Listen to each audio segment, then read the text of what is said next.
Okay, we're going to go ahead and get started. This video PowerPoint will be about Thomas Jefferson. He will be our second president, our third president, and we're going to learn about the Louisiana Purchase and how this grew the United States and strengthened our government. Remember, you've done two security organizers to this point, and the S in security stands for strong national or federal government. That was the goal of these presidents, to grow the nation strong and effective. In this PowerPoint, we're going to learn about the importance of New Orleans and the crisis over its port. You'll be able to describe how the U.S. gained the Louisiana Purchase and how the U.S. defeated the Barbary Coast pirates, how a war in Europe hurt American trade, and the causes and effects of the Embargo Act. Okay, how did Jefferson chart a new course for the government? In 1800, President John Adams ran for re-election against Thomas Jefferson. The Federalists certainly supported John Adams. He was a Federalist himself. Remember, Federalists supported trade with France, a vision of manufacturing for the country, a loose interpretation of the Constitution, whereas the Republicans supported Jefferson, favoring France, a strict view of the Constitution. So these two were, different candidates. Remember, the Northwest Ordinance was signed into law. That was in 1787, the same year of the Constitution. And that area is going to eventually be carved out into 5 states. Ohio will be the first state in 1803. So you can see that even in 1800, our third president, we still do not have any of the Northwest Ordinance, or the Northwest Ordinance has come up with 0 states so far. And so again, this was a slow process. But Jefferson's going to change the way we view the nation and how we grow the country. Okay, the election of 1800s was viciously contested. The Federalists threatened civil war if Jefferson was to be reelected. The Republicans accused John Adams of creating a monarchy. You had definite tension between these two political groups. It may not seem that important because we're used to tension in politics. But remember, the nation had primarily Federalist-minded leaders so far. Washington technically had no political party, but most people would probably fit him into the Federalist mindset. John Adams, the second president, was a Federalist. Well, here comes Jefferson, totally different in his view on, he's more of an anti-Federalist, states' rights, strict view of the Constitution, and this is going to be problematic. By receiving 73 electoral votes, Jefferson defeats Adams. Jefferson thought of his election as the Revolution of 1800. Jefferson vowed to change many of the policies of George Washington and John Adams. Remember, he has a different view or vision for the nation. His first goal was to limit the power of the federal government, and he believed in the idea of French term laissez-faire, which means let alone. So he wanted to reduce the central government, the federal government, into something very small and give more power to the states. Jefferson was definitely a supporter of states' rights. These changes were peaceful despite strong differences between the Federalists and Republicans. And again, that's a big deal. People thought there could be revolution, rebellion, but there wasn't. The country was able to accept this change in vision from the Federalist to a Republican type of mindset. What was the importance of the purchase and exploration of the Louisiana Territory? The tide of westward settlement speeded up in the years after America's independence. By 1800, more than 1 million settlers lived between the Appalachian Mountains and the Mississippi River. If we go back to colonial times, remember the colonists were not allowed to go west past the Appalachian Mountains for fear of disrupting the Indians. And again, that was, think of the Proclamation of 1763. Well, here, you figure, roughly 40 years later, 1 million people have moved past the Appalachians, and they live between the mountains and the Mississippi River. So this is definite growth. Most Western settlers were farmers who relied on the Mississippi River. Again, you could see on the map, geographically, that's very important. The Mississippi flows from north to south, and anywhere you can get near that is going to be good for trade. And you could see that why there would be problems around New Orleans. We'll get to that later. But again, this is a sense of for trade and for being able to export your goods. In other words, people need the Mississippi River. Farmers shipped goods down the Mississippi to the port of New Orleans. From there, goods were loaded on ships and carried to markets across the Atlantic. So remember, it's not enough just to plant vegetables in your own garden. You know, people, when they moved out west, that's primarily what they were. They were farmers. Well, when you're out west, how do you get your crops to market? And this was one way, by the Mississippi and then using the Gulf of Mexico. Spain, which controlled the Mississippi River in New Orleans, threatened to close the port to American ships. To prevent this, the U.S. negotiated the Pinckney Treaty with Spain in 1795. And again, this treaty guaranteed Americans the right to ship goods down the Mississippi River to New Orleans. So again, this is more diplomacy between America and Spain. And again, this treaty said that we could ship goods down the river.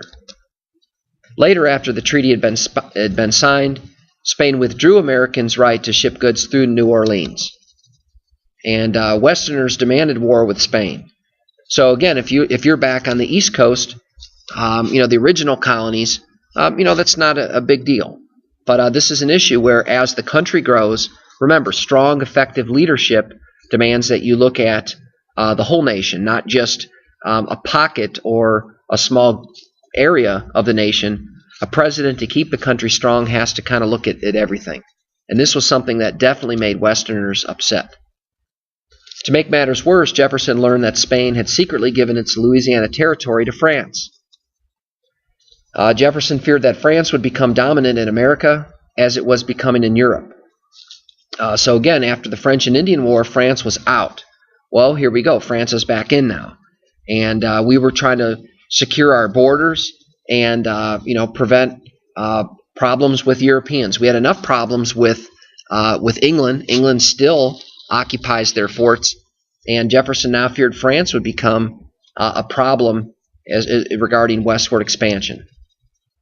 Again, he feared that if this happened, our country would be blocked. We wouldn't be able to go any further, and because of the French. At this point, we feel our prospects are open to move and continue to go westward. Jefferson decided to try to buy New Orleans from the French. He sent James Monroe and Robert Livingston to Paris to make a deal. When they arrived in France, they discovered that the situation had shifted yet again. The French had been driven from their colony in Haiti. Again, you could see on the map, France, was driven from this area. Here's a visual of what we're talking about. You've got the United States, you've got Spanish Florida here, and this purple area, this is all land owned by France. Without Haiti, France would have trouble defending Louisiana in the event of a war. Also, war between France and Britain was looming, and this is back in Europe. So again, France has some issues, and it's kind of, imagine nowadays if you own a number of houses, a number of homes, you might not be able to maintain those. And again, you might have to sell some of those off to maintain the house that you live in. And that's the problem that France was facing. Again, Napoleon, the leader of France, he needed money for the war with England. Because of France's situation, Monroe and Livingston received a surprising offer. France offered to sell the entire Louisiana Territory to the United States. So that's huge. After buying the Louisiana Territory in 1803, Thomas Jefferson was eager to have it explored and mapped. So again, you could see now things have changed. Jefferson purchases this whole teal-colored area here. This is all now belonging to the U.S. So just look how much the nation has grown in just a handful of years. The purple would belong to Spain. As you can imagine, Spain is going to eventually lose this land as well. If you look at some of these charts here, you could see that the red is Lewis and Clark. As they traveled, they're trying to find a way out west, a way across the Rocky Mountains and the source of the Missouri River. Those were their two goals. And then you see this, the purple is further explorations by a man named Pike, and again, exploring different land. But all this was very vague. People really honestly did not know what was there. Some people thought there would be woolly mammoths and saber-toothed tigers, and People were really unsure, but it was an exciting time for the country. Lewis and Clark left St. Louis in the spring of 1804 and explored the northern part of the Louisiana Territory. Again, just a further blown up, view of the map here. And, one thing to consider, this is still the first year of Jefferson's term. The country is ecstatic. Jefferson was able to double the size of the country. This is definitely creating a strong national government. The journey of Lewis and Clark led many Americans to feel a sense of duty to expand west. They felt that it was America's duty to move westward, and we'll talk later about something called manifest destiny. They believe it was the destiny of the United States to go from the Atlantic all the way to the Pacific. Okay, this is the end of Section 2 in Chapter 9. The pages 314 to 319. Feel free to go back and review. What I'm going to do here, I'll pause a second, then I'm going to go ahead and start up the next section. So record the time where you left off, and you'll know where to start the next time with Section 3. Okay, this is going to be Chapter 9, Section 3. This is a time of conflict, so think about Jefferson's second term in office. We're going to discuss how the U.S. defeated the Barbary pirates, how war in Europe hurt American trade, some causes and effects of the Embargo Act, and some events leading up to the Battle of Tippecanoe. Some terms you'll cover: tribute. This is money paid by one country to another in return for protection. Stephen Decatur. He was a man that led a group of American sailors in battle to protect the warship Philadelphia against pirates. An embargo is when a government gives an order that forbids foreign trade. And smuggle, the act of illegally importing or exporting goods. Okay, how did Jefferson respond to threats to the security of the nation?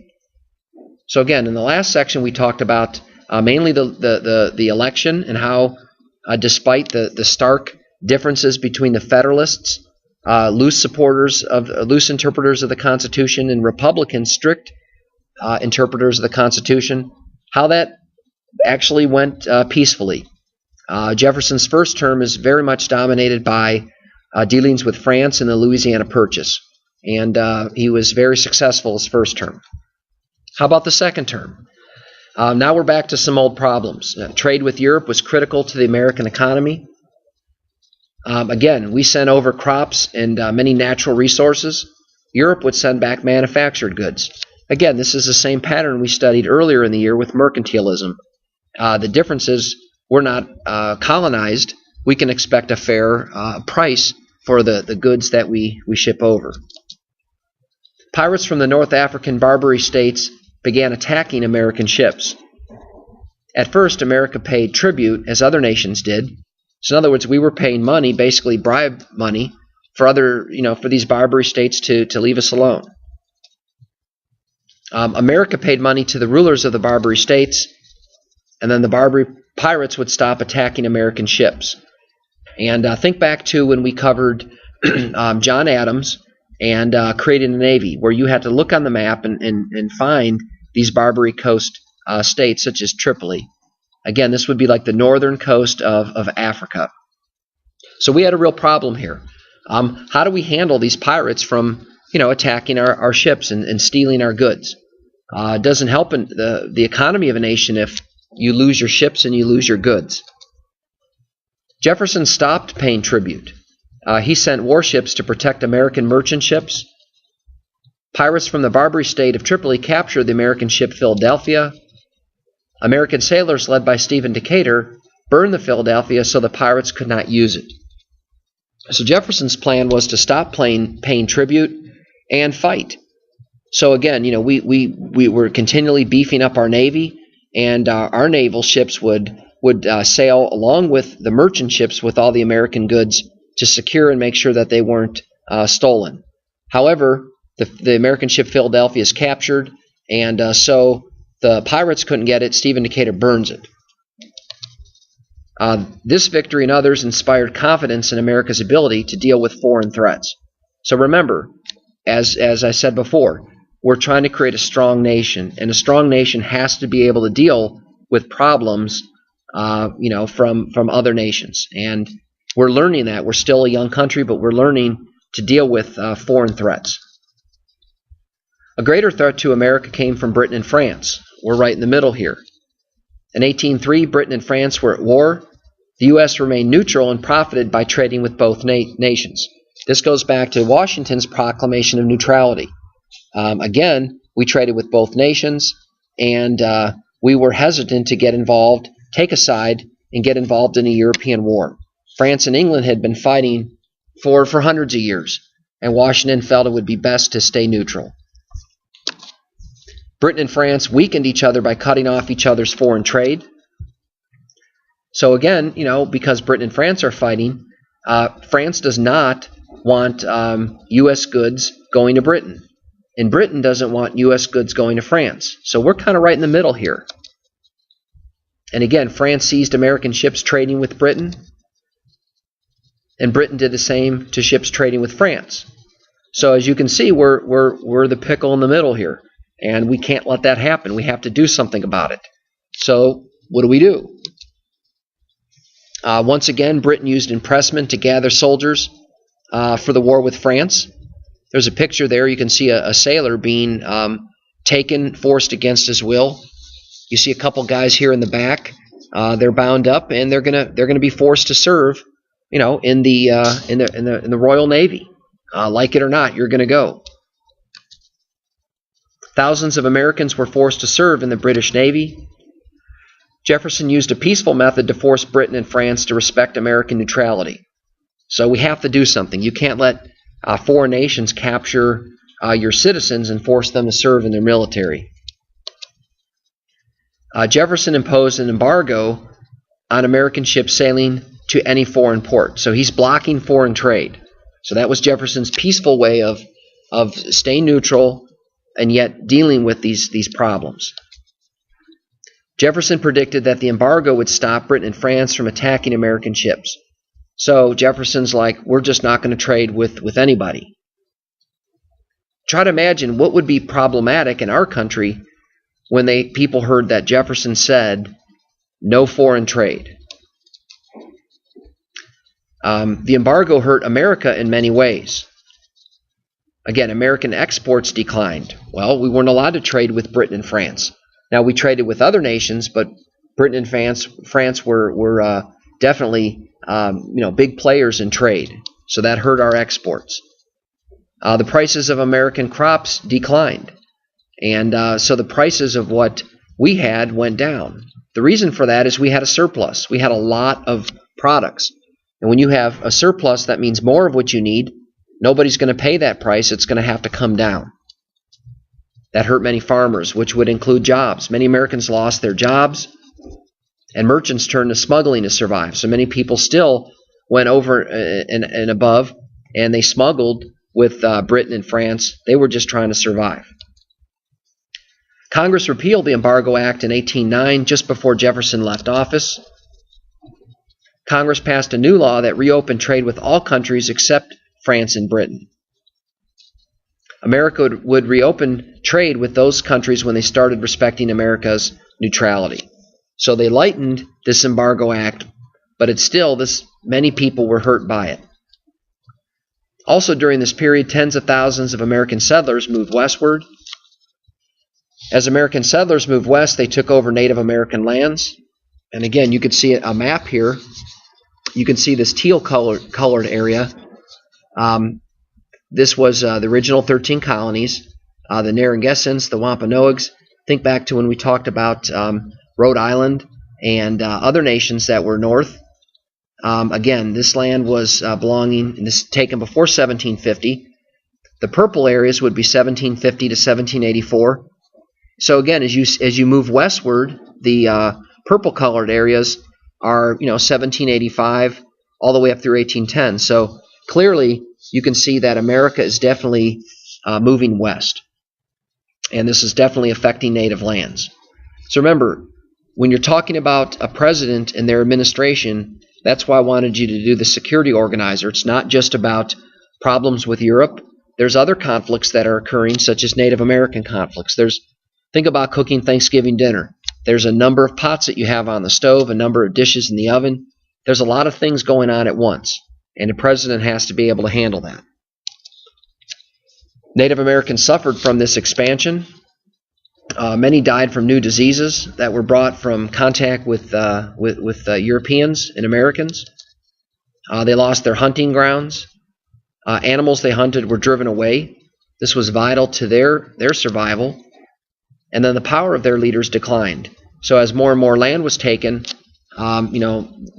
natives basically lost their political, their economic influence. Shawnee leader Tecumseh organized the western tribes into a league to resist settlement. So Tecumseh gets these tribes united to stop U.S. expansion. And you have to remember that problems with natives go all the way back to the original colonists. There were massacres as early as 1620 in our nation. So these things were very problematic.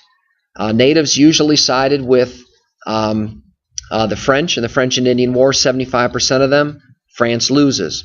During the American Revolution, most of the natives side with Britain. Well, Britain loses. So America, whether that be right or wrong, did not have a lot of sympathy for many natives. And this was there were political problems, cultural problems. But again, America was dead set on going on west, whereas Tecumseh is going to try to block that. In the Battle of Tippecanoe, Harrison defeated the Native Americans, and Tecumseh and his allies continued their opposition to Western settlement. However, Native Americans never regained their strength after the Battle of Tippecanoe. So from here on out, many natives are forced to be pushed westward. Okay, that's the end of Section 3. Feel free to go back and review if you have to. Thanks for listening.